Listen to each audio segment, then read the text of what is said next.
Querido amigo, nosso objetivo hoje é estudarmos mais um capítulo do livro de Eclesiastes. Vamos estudar Eclesiastes 5, 1 a 20. Como temos mencionado durante os estudos passados, é importante destacarmos que o pensamento do autor desse livro reflete a vida de alguém que não vive pela fé. Existem nas observações e nas palavras do autor desilusão e pessimismo. E alguém poderia perguntar, mas por que isso? Ora, porque ele considera a vida de modo egoísta e não comunitária. Porque ele considera a vida sem considerar que Deus está no seu controle. E porque ele considera a vida como finalizada na sepultura, terminada na sepultura, pois ele não crê em nada que vá além da morte. Ora, quando se considera a vida dessa maneira, é claro que as observações desse homem são sombrias. Os seus olhos foram encobertos e embaçados pelo pecado egoísta. Mas veja bem, embora esses olhos só enxerguem a vida de um ponto de vista meramente humano, eles veem certas realidades para as quais nos chamam a atenção. O que encontramos então nesse capítulo serve de título para ele. A frase que eu quero colocar é a seguinte: as advertências contra a vida vazia. As advertências contra a vida vazia. É o próprio homem sem Deus que consegue perceber a sua vida vazia e faz, então, algumas advertências. Sem dúvida alguma, uma vida que não é comunitária, mas é egoísta, uma vida que exclui Deus do seu dia a dia, uma vida que considera a morte a etapa final da vida humana, certamente fará observações sobre os fatos da vida sob uma perspectiva somente e meramente humana. Porém, vale a pena conhecermos o seu modo de pensar, o seu raciocínio. E assim, então, diante do conteúdo desse capítulo, podemos resumi-lo na seguinte frase: todo homem deve ouvir e respeitar as advertências feitas contra a busca vazia pela vida. Repito, a síntese do capítulo 5 de Eclesiastes é a seguinte: todo homem deve ouvir e respeitar as advertências feitas contra uma busca vazia pelo significado da vida. E nós encontramos aqui no capítulo 5 três advertências que devem ser respeitadas. A primeira advertência refere-se à vida religiosa, formal e hipócrita. Versículos 1 a 7. As palavras do verso 1, guarda o teu pé quando entrares na casa de Deus, essas palavras são bem conhecidas por muitos cristãos e muitas de nossas igrejas ainda as ostentam nas entradas dos seus salões de culto. Estão enganadas usando-as para pedir silêncio e reverência nas horas de culto. Essas palavras vindas de alguém que não considera Deus na sua vida são palavras impressionantes. Por quê? Ora, essas palavras nos lembram dos provérbios, que foram escritos em sua maioria por Salomão. Temos que considerar que estamos vivendo num mundo muito semelhante àquele. E muito semelhante a esse aspecto que o pregador nos chama a atenção. Naqueles dias, os quais denominamos a idade do desenvolvimento do povo de Israel, e nesses dias, os quais denominamos de pós-modernidade, que se caracterizam nessa área religiosa pela busca de algo que preencha o vazio da vida humana, não importa bem o que se busca, é uma época propícia a darmos ouvidos às palavras do pregador. Estamos numa época de busca pelo espiritual, pelo sensitivo, pelo soteriológico, pelo místico, enfim. O homem quer preencher o vazio da sua alma de qualquer maneira, porque as tentativas da modernidade naufragaram num profundo abismo. Nesses dias de pós-modernidade, os homens estão se dando conta de que a educação, a tecnologia, os avanços científicos, entre tantas outras conquistas, não deram ao ser humano aquilo que ele mais procurava, isso é, conduzir a sua vida de tal modo que não precisasse mais de Deus. O homem procurava se desvincular de Deus. Nesses dias, o homem constata a cada etapa que a sua vida é vazia e tudo que ele faz e tudo que ele conquistou, com o avanço científico, com o avanço tecnológico, não consegue preencher o seu vazio existencial. O sonho acabou e o pior é que não há nenhum outro sonho para sonhar. Diante desse quadro terrível, então, a maior preocupação não é o silêncio e a reverência no culto. Não. A maior preocupação é com a adoração que prestamos a Deus, pois ela também sofre as consequências desse tempo. O homem comum, o homem secularizado, não é contrário à religião, não. O problema é que ele trata a vida espiritual ou a vida religiosa como qualquer outra atividade da sua vida rotineira. Esse é o problema. A religião, a sua relação com o divino, merece tanta atenção, quanto os seus estudos, quanto os desafios no serviço, quanto a sua vida familiar, quanto os seus lucros financeiros. A sua relação com o divino é simplesmente mais uma área da sua vida corrida. Na verdade, muitos vão à igreja só para cumprir aquele ritual normal de todos os domingos. Muitos vão à igreja não com o objetivo de adorar a Deus, de ouvir a sua voz e de obedecer a sua palavra. Frequentam os cultos, participam das celebrações com objetivos mais sociais do que com o propósito de adorar e reverenciar o seu Deus.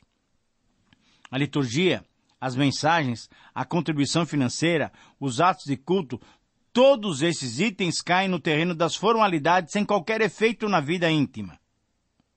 É um culto formal, legalista e hipócrita.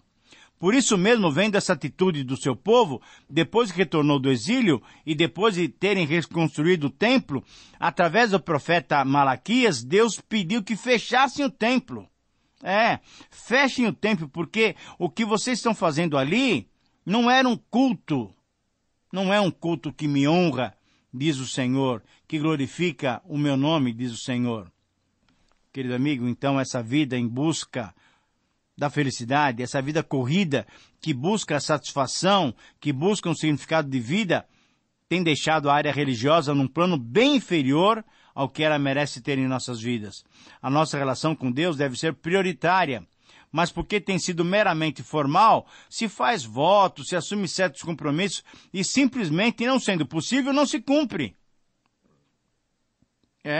E não se tem qualquer temor a Deus.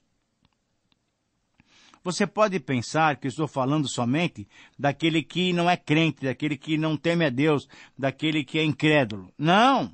Eu estou me referindo também a muitos que estão em nossas igrejas, em nossas comunidades, que se consideram crentes, mas estão desconsiderando o respeito e a honra que deveriam dar a Deus. Os votos, as promessas, o muito falar, o assumir compromissos e não respeitá-los, colocará Deus contra esses que não têm e que não fazem caso da vida religiosa e espiritual. Essa, então, é a primeira advertência em relação à vida religiosa vazia e hipócrita. Eu quero repetir, então, o que eu disse.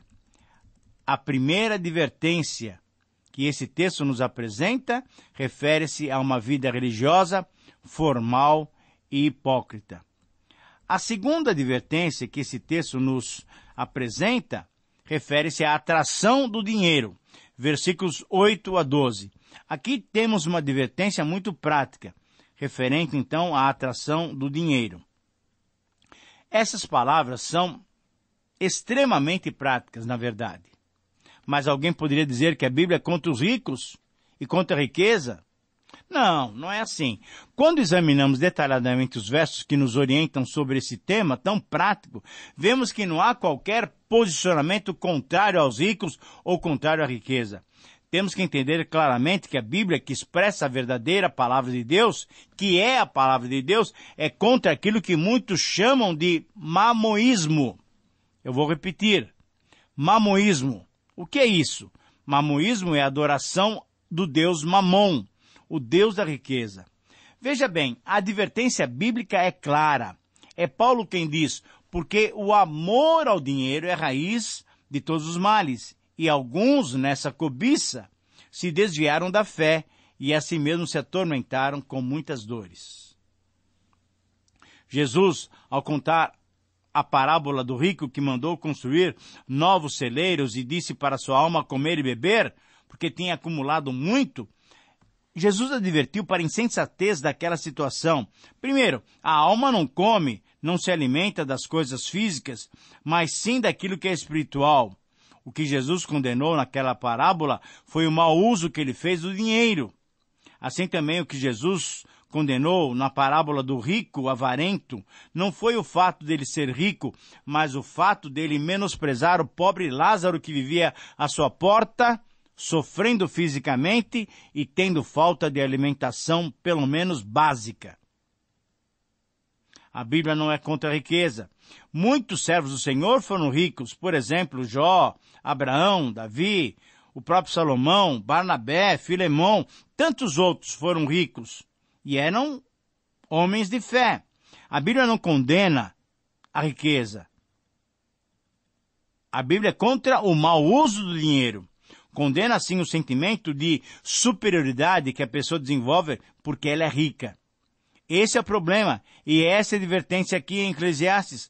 Quando no verso 10 se diz que quem ama o dinheiro jamais dele se farta, vemos que o mal não está no dinheiro, mas na ganância, no desejo de ter mais, no amor ao dinheiro. E isso é vaidade. É um dos orgulhos humanos, e a soberba é esse orgulho humano. E temos que lembrar sempre que a soberba incha. É como um balão de gás. E além de tudo isso, para se conquistar mais, para se ter mais, a metodologia mais propícia é a exploração dos mais pobres. Ora, tal atitude é completamente contrária aos princípios do Senhor. A exploração dos mais fracos para que se obtenha ainda mais para se gastar futilmente, para se gastar mais do que se tem necessidade, para se gastar, para se obter o sentido e o significado da vida, é totalmente reprovável. A verdade é que quanto maior a fortuna de alguém, tanto mais rapidamente o dinheiro é gasto.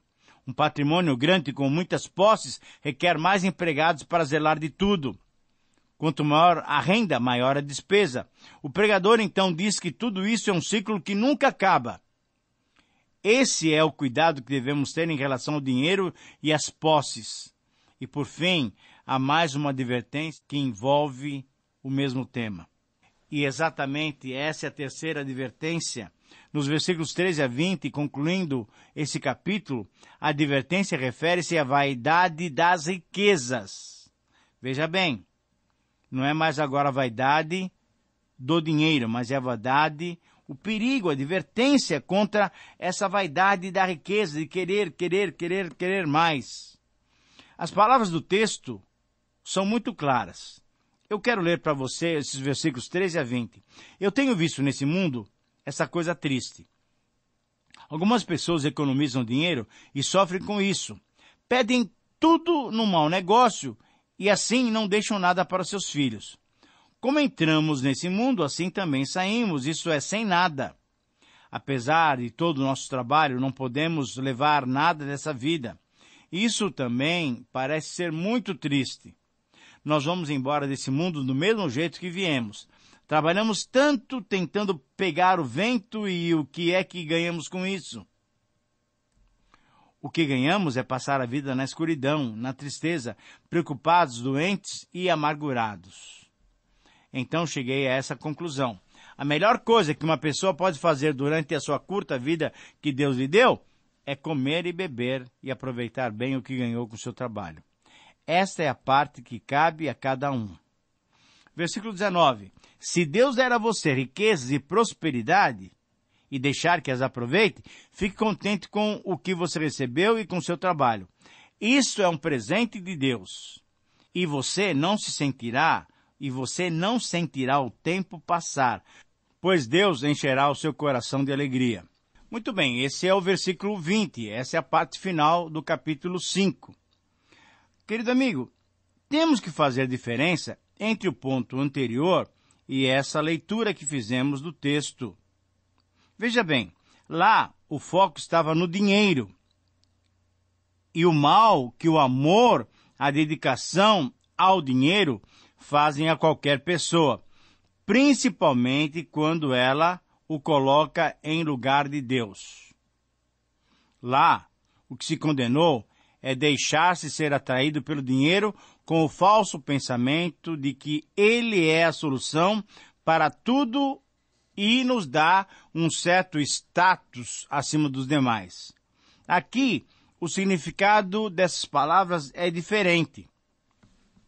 Veja bem, descrevem os versos 13 a 17 aqueles que trabalham ardorosamente por toda a vida, se esforçam dia a dia para conseguir mais e diligentemente se dedicam à obtenção de ganhos, preocupando-se inclusive, mas também frustrando-se com o rigor da vida. O motivo de tristeza, de dor nesse quadro, refere-se à perda completa que alguém sofre de alguém que, na verdade, leva um duro golpe, deixando até a sua família desamparada. Alguém que sofre esse duro golpe da vida, muitas vezes deixa a própria família desamparada. Seria até algo compreensível se os seus bens tivessem sido amealhados através de negócios ilícitos, ou se a sua fortuna tivesse sido ganha num jogo de azar. Mas, na verdade, o que se descreve nesses versos trata-se dos ganhos adquiridos com muito trabalho e com muito esforço. E o comentário que se faz a partir desse fato é que todos nós partiremos tão nus como quando chegamos a esse mundo. Portanto, adquirir riquezas é também vaidade. A reação do pregador é essa: isto é grave mal. Que proveito lhe vem de haver trabalhado para o vento? Versículos 16 e 17, nessas palavras textuais. Embora essa reação seja justificada, pois se percebe aqui uma certa injustiça da vida com alguém que, tendo trabalhado honestamente, sofre esse revés da vida, nesse ponto convém lembrar que esse homem provavelmente queria levar da vida algo mais do que ela oferece a todos os homens. E aqui está o problema. Quando se quer pegar de uma vida sem Deus, de uma existência sem Deus, algo a mais do que a própria vida proporciona, então a falha está nesse ponto.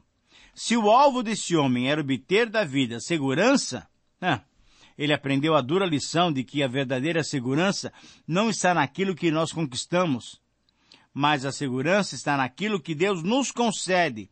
A segurança, na verdade, está em Deus, que nos concede os meios para termos segurança.